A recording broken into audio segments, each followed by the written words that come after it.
Hey, the world's full of fantastic music.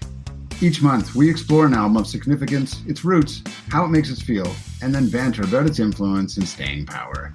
Join us on our journey as we dissect, discuss, and discover some of the world's greatest albums on The Sonic Collective. Hello, everyone out there in Sonic Collective land. It's me, Scott G, introducing our pick for April 2022. I'm joined, as always, by my fellow collectivists, Scott C., Darren, and Alan. Our regular listeners know we're wrapping up a round of soul albums. We moved back and forth through the genre, listening to some classics, a modern homage to the classics, and contemporary electronic fusion.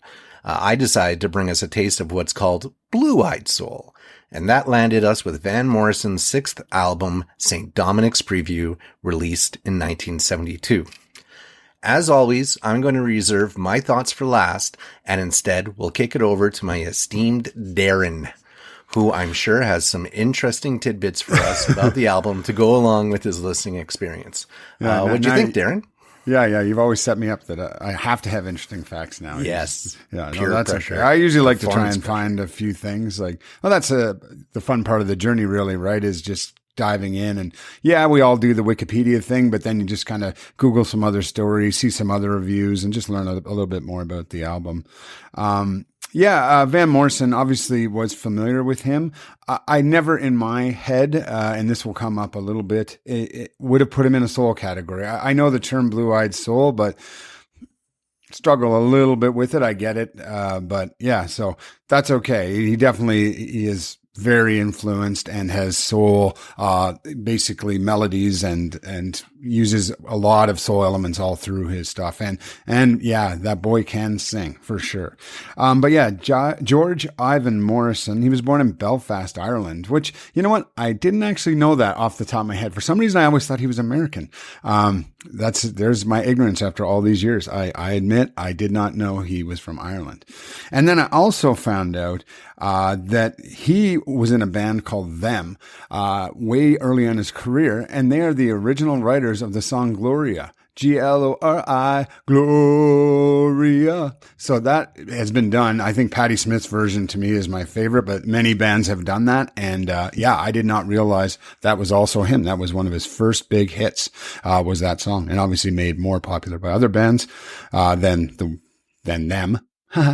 But yeah, so I mean, as mentioned, I struggle a bit with the soul, but I literally took this right from the description in Wikipedia. But they say rock, R&B, folk, blues, soul, Celtic, jazz, soft rock, country, gospel, and Americana is what they actually had as listing. So that really shows you that, how many influences he had. Obviously, an incredible musician and very talented, can play everything. Celtic soul is one term that's also been put to him. So I kind of like that obviously use that soul structure. Again, I'm struggling. Does that make him a soul artist? I'm not sure personally. I would never put it. I never even would have thought of him in this category in a million years. But anyway, that's fine. It's okay, Scott. No big deal. So this was the sixth album. It actually was the highest charting album he had up until just fairly recently in 2008. Keep It Simple was an album he released that finally beat that, which I was surprised because I know Moondance and I'm forgetting his first album's name. Is it just self-titled? No, it's like some weird name. Anyway, his very first album that had Brown Eyed Girl on it. Obviously, everybody knows that song from Van Morrison. If you don't, you probably wouldn't be listening to this because you wouldn't have any interest in music if you don't know Brown Eyed Girl by Van Morrison. He was lucky. His dad actually brought albums back from the States. Apparently he had a job in Detroit, that area in Michigan, and we worked there for a bit and then came back to Ireland, but took all these soul albums back. So he had like Ray Charles, Leadbelly, lots of blues albums, Muddy Waters, Charlie Parker. That's how he grew up listening to these albums. So there's no denying the soul influence, maybe even more blues. It seemed like a lot more blues, but they're all kind of mixing, and soul was really just kind of a reinterpretation of blues and maybe a little more pop structure in there. Okay. I'll stop kind of rambling on and save the rest for my scores, but why don't I throw it over to Scott Coates and see what he thought all the way across the pond in Thailand? Hey, thanks, Darren, and everyone else. I am staring at the Mekong River, which feels about as far away from Van Morrison as one could almost be, yet the music would completely suit this setting and situation. You know, my feelings on it just lump into a feeling about an entire package, and I always wax about album length. This album length is perfect. And it really just made me think about, I feel like the days of the album are long behind us. And you listen to this, and the pace of each song, the way it flows, you realize every song on this album is where it is on the album because it's meant to be consumed song by song. Like starting out with Jackie Wilson said, I mean, Van Morrison can get an entire room of people dancing. Van Morrison can get an entire room of people crying and commiserating. And this album, to me, just really takes you through the whole experience. I think, Scott Gregory, you picked this knowing that I had considered picking Astral Weeks by Van Morrison a few years ago when I discovered that, and I was incredibly knocked out by that album. And I can't believe somehow I never heard this album. So I don't really have too many standout tracks per se. Like Jackie Wilson said again, kind of reminded me of Gloria just in that, like, I've heard it dancing. I think I played it as a DJ in Calgary at bars way back in the day. But Gypsy's great. I'll Be There is great. I mean, I really like Redwood Tree. I mean, there's only 7 songs here, but every song to me is just fantastic. He is one of the all-time greatest singers. He hits all the notes: slow, soulful, danceable, atmospheric, soul, almost bluegrass. I think what Darren, you said it was Americana or something. So yeah, for me, this, no pun intended, but really does hit all the notes of a great album. I wouldn't have thought of Van Morrison as soul, but then I listened to it with the context of thinking soul, and you're like, yeah, this album is jam-packed full of soul. So, I mean, I completely enjoyed it, start to finish. Great pick, Scott Gregory. Thanks a ton.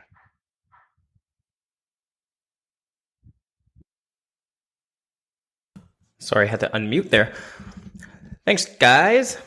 All right, yeah. I think I'm with you on this not really feeling like a soul album.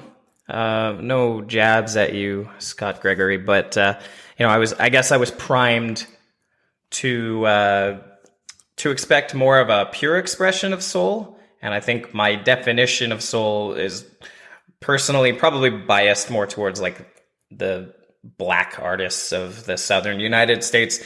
But I mean, I'll admit that could just be my own limited awareness of the genre as a whole. But from the sounds of it, I don't think I'm alone in thinking that, based on what Darren and Scott Coates have said. So, I guess it's all up for debate. It's all subjective. But I can certifiably say that Van Morrison sings very soulfully and with a lot of conviction. I think on this album, for me, the vocals are really the standout. On all of the tracks, he exercises some amazing dynamic range. There's a lot of power in his voice. It's just really rich. There's a lot of depth and texture. Apparently, he's widely considered by a lot of rock historians to be one of the most unusual and influential vocalists in the history of rock and roll. One critic said, quote, "No white man sings like Van Morrison." So I don't know. And I, like you guys, was quite surprised to find out this dude's from Northern Ireland. I did not expect that, because he's one of those guys who doesn't really sing with an accent. I also really liked the guitar on this album. It just kind of goes along really nicely with his voice. I think those two instruments are very complementary. As far as standout tracks for me, I really, really liked the song Jackie Wilson Said. I think apparently they nailed that song in one take in the studio, which is really impressive. By far my favorite track of this album. I think that's the one track I think I'm probably going to come back and revisit from time to time. The other one, which might surprise some longtime listeners, I actually did like Almost Independence Day, despite it being 10 minutes long and a slow song, which historically I am not a fan of either of those things. But I don't know, there was just something Um, I don't know how to describe it. It's just a very, I guess, stream of consciousness type of song. I think some critics have described it as that, but it doesn't sound like a jam band, just kind of noodling or whatever. It's just a really long song, and there's a lot of, I'm going to use the word soul again. Maybe this is a soul album. Scott just gave me the shrug. And then, yeah, I mean, all of the songs were pretty good. I guess Redwood Tree would be the other song that I tended to enjoy the most. One song I really didn't like, it's called Listen to the Lion. And that is an 11-minute long song. Not a fan of that one, but, yeah, I don't know, man. Really good pick. I don't think I would have ever checked this album out if it hadn't been one of the albums up for review with the Sonic Collective. So, I'm still kind of on the fence as to whether or not this would qualify as a soul album, but I think perhaps maybe I just need to broaden my definition of soul. Over to you, Scott. It was your pick. Let's hear what you have to say. Yeah, so definitely I had a problem believing that he's Irish too. He sounds very Southern rock American. And yeah, he's a bit of a wild card, like you said there, Darren. This is like 8 different genres. I really could have picked this album for any single genre that we decide to rock through. So I'm playing it a little early. I could have gone with something a bit more pure, when it comes to soul. And even in the context of Blue-Eyed Soul, I could have gone with someone like an Everly Brothers or a Hall & Oates who stick a little more closely to those sounds. And I like both of them, right? But I did like that this was a little different and that there's some mashup here. I like, especially in the 60s and 70s when there was so much, not only crossing between genres, but people in different genres were singing each other's songs across genres and that. And you can hear the different voices coming in. That really appeals to me. And that's what really drew me to this album. Overall, I really appreciated Van's vocal range, and his experimenting within and between songs. You can tell just by that list of genres how much he's going far afield, right? And just the depth of his lyrics. But, I gotta admit, he did lose me a couple times. It was the 70s. I came out of that decade at the age of 5. But there's going to be references there I'm just not going to get. And that's okay.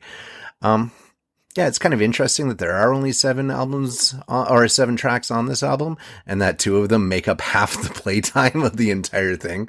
It's like you get 3 songs, and then the other half of that A side is one entire song, and then 2 and 1 on the B side. But I do agree with Scott that even with that limited number of songs, it's very much a crafted experience album wise. Everything is placed with intent, and it does take you on a journey. I think the sequencing was perfect. And I almost wish I had a record player so I could add in flipping the album between sides just to get that momentary break. From a song's perspective, I did like Jackie Wilson Said. It's very upbeat, had a strong horn section, very whimsical and playful, and just makes a great start to that album. I got like a Billy Joel feel to it in some ways. And I'm going to wind up a couple times comparing Van to other artists, but I have a feeling like I'm checking dates on when people did what, and I think the influence might be in reverse here, and that's Van who's actually influencing some of these later artists. Because almost Independence Day, I loved it, but every time the song would start, I'd start humming like, "So you think you can tell heaven from hell." Listen to the guitar on that track again, now thinking about Wish You Were Here by Pink Floyd, and you'll never be able to unhear it. I got that too. It's funny you said that. I definitely picked that up too. I'm like, you lifted that, guys. And by the way, Van did it first. So I don't know if he lifted it from someone before them, but 100%. Van, you're still around. He's still touring. Actually, I checked. Get those royalties. Pink Floyd owes you some money, I believe. Well, yeah. The Lion, Listen to the Lion. Like you said, it was a stream of consciousness type song. I don't think I like stream of consciousness type songs. Like, don't listen to The Lion. No, it could have, The Lion could have quit 6 minutes early, and I don't think a lot would have been taken away from that song. You know, I mean, some people like listening to it. I could listen to November Rain by Guns N' Roses, you know, for days at a time and never get tired of how long that song is. So some people are going to listen to The Lion, and it's not going to bother them there. I was surprised, Darren. I'll Be There. It's got this slower tempo bluesy feel to it, with this soulful horn solo that comes through in the middle. And we've talked about how I just don't get blues most of the time. It just doesn't really poke me anywhere good, right? But with that piano fading in and out, you know, with the intensity overall of the song, it is probably my favorite track on the album. Yeah, which is considering, because the blues usually ain't my bag, baby. But today, on that track, it is. So yeah, that was my overall impressions. Let's get into some scores, and we're going to start with Scott and see how you ran the numbers.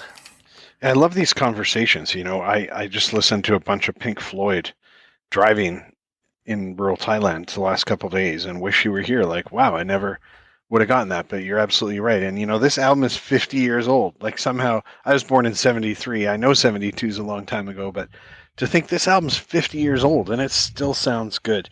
The scores are high for me. Influence, I'll give it a 4, and it would have been a 5, except that I discovered Astro Weeks a few years ago, and I knew, of course, you know, Brown Eyed Girl and some of the Van Morrison hits, but hearing that album a couple of years ago made me realize, wow, this guy has some really deep, fantastic earlier music. So it's a 4. I'm going to go and dive in now. I noticed there's Into the Music, Tupelo Honey, Moondance, which I've heard, Wavelength. I think he has over 30 albums, so I'm going to go back and listen to some of these older albums again. Recommend a 5. I think if you're someone studying music or loves music, there's no question you got to listen to some old Van Morrison in particular. And overall, I'll give it a 4.5. I'm not sure what was missing, but it's about as good as it gets to me. Really, really solid pick. Loved it. Go back to me now? Sure. Sure. Yeah. I'm going to be a bit of a poo-poo on the party here. I first of all, I love Van Morrison. I own several of the albums. The first one I was trying to remember, I looked it up while you were all talking. Blow in Your Mind was with Brown Eyed Girl on it, his first album. Another quick story too. It was interesting. You were talking about how many people he's influenced or vice versa. There was an interesting story that Bono from U2 cites him as one of his biggest influence. And actually 6 months before he's ready to write an album or something, he stops listening to Van Morrison because he knows he's just going to try and rip him off. So he has to stop listening to Van Morrison to get back his own sound because he loves his sound so much. I'm like, wow, that's an interesting compliment. Another interesting thing too, he was actually going through troubles in his marriage. So this is one of the only albums that has no love-based songs. So they're all about just life situations or other things, but not really about love, which he's been known for ballads and those types of slower songs. As you know, similar to Alan, I'm not big on a lot of slower albums. And this actually reminds me of the Allman Brothers for me. We reviewed them, live from Fillmore East. Is that right? And, you know, obviously an incredible album, incredible band, and I respect them, but that album just didn't gel with me. And this one's almost a bit there. There's a couple tunes, but I listen to a lot of music, and I just even recently acquired a huge collection of 70s stuff, and I've been listening to it all the time. And to me, this was just kind of right in the middle. Now, I'm not saying it's not amazing, but it just didn't really float my boat personally. So anyway, so recommend, you know, especially, and I'm going to ding it a bit because it's in now this soul category. Please bear with me. If this was just a regular pick, I think the scores would probably be a bit higher, but I'm not ranking it on that. So recommend, I'm only doing a 2.5. I think this just kind of fits in the middle as a soul album. It's amazing what it is, but I think there's a lot more that would stand out to me. Influence, obviously he's massively influential, but was this an influence on Future Soul and stuff? A little bit, but again, I just think it stands in the middle, 2.5, and I'm coming in overall at 2.5. This one, I get it. I like some of the songs, but those 11, 10-minute, and 6-minute ones, those songs kill me, man. I like it for a bit, and I'm like, well, that should have ended 7 minutes ago. So that's just me personally. But anyway, Alan, what do you think? Yeah, thanks, Darren. I think I'm with you there. There's nothing fundamentally wrong about it, but it's not like a mind-blowing album for me. So I'm giving it scores kind of right down center field as well. As far as influencing my personal taste go, I'm giving it a 2.5 out of 5. He may have influenced people that I'm into, but his music's never really struck me one way or the other. Would I recommend this album? I'd give it probably a 3 out of 5. I think it's worth checking out, minus Listen to the Lion. I think there is something for everyone, particularly if you are into that whole singer-songwriter kind of genre. Because like I said, the guitar and vocal combo in this was solid. And overall, I'm going to come in at a 3 out of 5. I think it's a reasonably decent album. Again, still on the fence as to whether or not it qualifies as a soul album, at least from my traditional sense of the word. But I'm open-minded, and I'm willing to maybe reconsider my opinion of what constitutes a soul album. Yeah, so I'll jump in then, and I think I land a little bit closer with Scott here on this one, and by closer I mean we have identical scores. I thought it was just a really solid album. I could feel the influence on artists. Like, I specifically went and checked to see who did it first on some of these riffs, some of these stylings and stuff like that. And Van was always ahead by like a good year or two. So, I can see his influence going down the line, that, the lion. So that puts me at a 4 on that.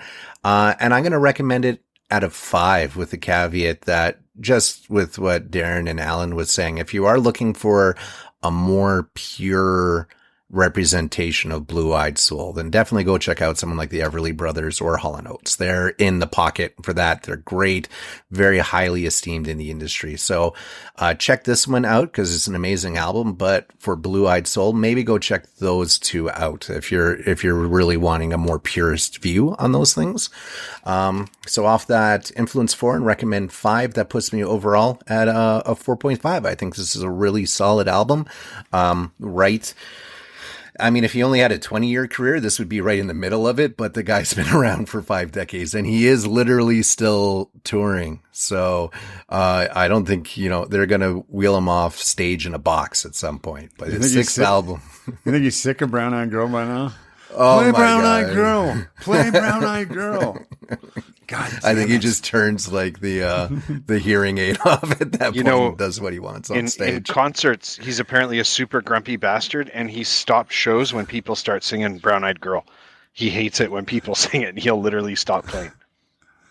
Sweet. He's got nothing left to prove. Yeah. His very limited time, he can do what he wants with it at this point. Oh, very nice, huh? No. So good that pick, wraps though. us up. Great artist. And I mean, love Van Morrison, even though I didn't score it that high. I mean, fantastic. Yeah. That's the point. We try things out and we see, and sometimes it's just not in the pocket for us individually, but it's always good just to fill in that blank and find out, right? You taste the different types of music that are out there. So I think that's the mission. Mm-hmm. Speaking of which, that wraps up this round of the soul genre, and we're moving back into an open category, I believe. Do you have any hints for us, Darren, or do we just have to wait? I'd like to. It is my pick. I wasn't sure if we're going to do a category or not. I've had a few directions, but I actually have no idea what I'm going to pick. So it's going to be a surprise even to me. I think at minimum, I mentioned it in this episode, but I did just acquire a large collection of, like, a friend of my mother-in-law's gave me 250 albums that were sealed in a box for 40 years. And they're in fantastic shape and amazing. Lots of 80s and 70s stuff, and it's a lot of fun. And there's some really dynamite albums in there. So I think I'm going to pick from that. That'll at least be my guide, but I'm not sure yet. So yeah, You're going to have to wait and see, and I will have to do it in the next day or two because it's April 28th as we record turn this. Of the month. So yeah, I've only got a day and a half to really get this done and up. Yeah, I have tomorrow off, so this is going to be up tomorrow. So people are going to know that it's coming. And the pressure will be on you. Yeah. So, or wait, I guess I can wait till the start of the month. All good. All right. Well, with that in mind, thank you, Scott and Alan and Darren, for joining me in this pick this month. This has once again been the April 2022 offering from the Sonic Collective, St. Dominic's Preview by Van Morrison. Check the site frequently for articles and the next album that Darren will announce shortly. Take care. Thanks for listening and exploring with us. We'll be back real soon with another pick and critique of albums that matter here at the Sonic Collective.